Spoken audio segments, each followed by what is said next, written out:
Hello, hello! Ravi d'être là avec vous. Oui, je me suis fait un peu attendre, hein. Mais si vous saviez, j'ai une vie de dingue en ce moment. Rien à voir avec mes lectures. J'ai de moins en moins de temps pour lire. Et ça m'énerve. Bon, alors, petit coup de colère passé. Voilà ma sélection, du moins le deuxième de ma sélection du mois de juillet. Une nuit à Kildare House. Maggie est cuisinière et a laissé son travail pour voler au secours de sa mère, malade. Cette dernière ne veut pas perdre son emploi, ce qui n'est pas le cas de Maggie. Sa mère était la gouvernante d'un homme fortuné que ni l'une ni l'autre n'ont jamais vu. Était car elle a quitté ce monde suite à sa maladie. En attendant sa remplaçante, Maggie occupe son poste. Elle a des idées bien arrêtées sur ceux qui dépensent leur argent sans compter, comme par exemple acheter une immense maison sans la visiter. Par une nuit calme, sans prévenir, le maître des lieux décide de passer la nuit dans sa nouvelle acquisition et découvre sa nouvelle gouvernante. Ils sont aussitôt irrémédiablement attirés l'un par l'autre. N'y tenant plus, Nikos lui propose de laisser cette alchimie les embraser et de passer la nuit ensemble. Elle hésite, puis accepte, consciente qu'il se passe entre eux quelque chose d'exceptionnel. Tous ses sens lui ordonnent d'en profiter, de céder à ce désir mutuel. La nuit passe, et c'est une révélation pour Nikos, qui avoue n'avoir jamais rien connu de tel. Mais ils ont un accord, une nuit, rien qu'une nuit, car Nikos n'a pas l'ambition d'avoir une relation amoureuse ni de fonder une famille.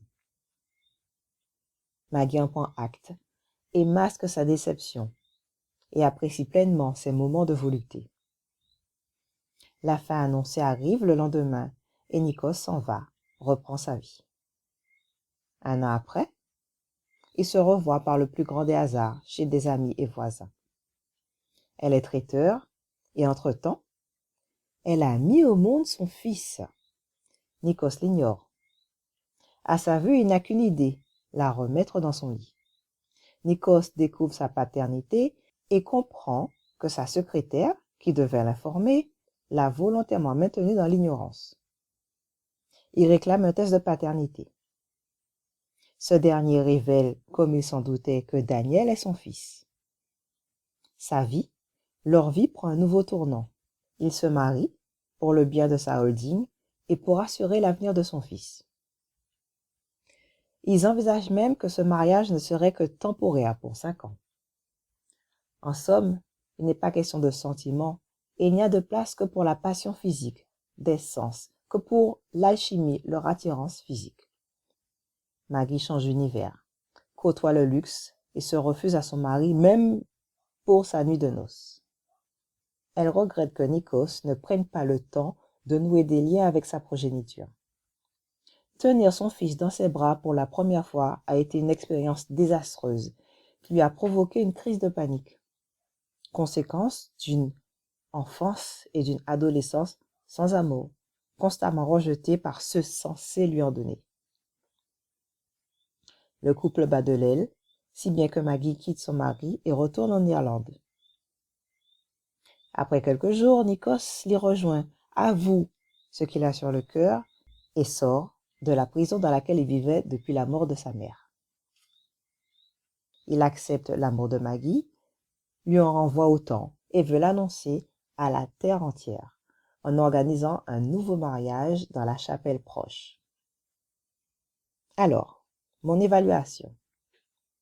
5 étoiles. Lu d'une traite. S'il avait fallu faire une nuit blanche, je crois que je l'aurais fait.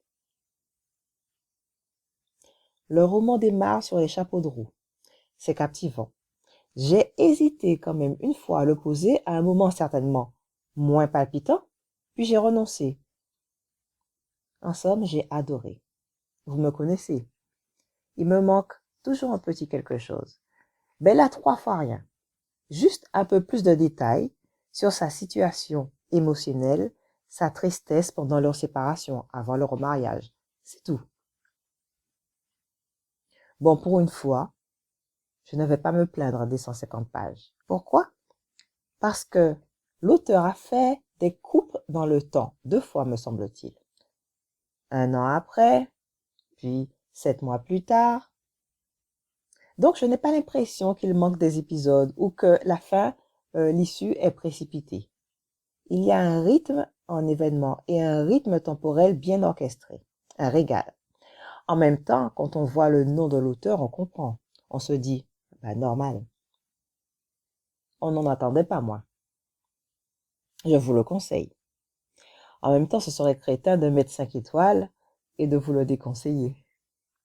Alors, le résumé. Maggie s'est toujours crue immunisée contre la séduction des hommes riches et puissants. Elle en a côtoyé suffisamment pour connaître leurs travers. Pourtant, lorsqu'elle rencontre le mystérieux Nikos Marchetti, propriétaire de Kildare House, dont elle est la gouvernante, elle sent son cœur battre follement et ses certitudes vaciller, au point qu'elle cède à la passion que Nikos lui inspire durant une nuit magique.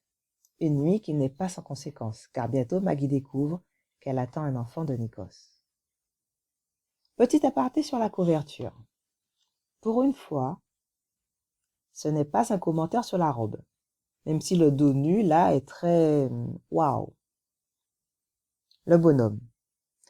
Je trouve qu'il a une tête d'ado et lui manque un peu de maturité physique.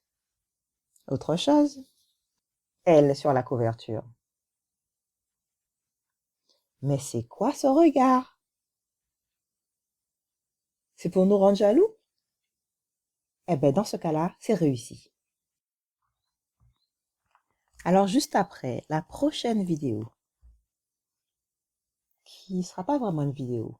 Bon, c'est un format vidéo, mais en fait, c'est l'extrait que je vous ai promis de mon bébé. J'ai choisi un extrait que j'espère vous donnera un aperçu des turpitudes du bonhomme, de son état émotionnel, de la profondeur de ses sentiments et j'espère que ça vous plaira. J'attends surtout que vous me fassiez des commentaires, que ce soit sur le fond, que ce soit sur la forme, ou même des anticipations sur l'histoire. Voilà, ça me ferait grandement plaisir. Voilà, chers lecteurs. À bientôt pour de nouvelles aventures romantiques.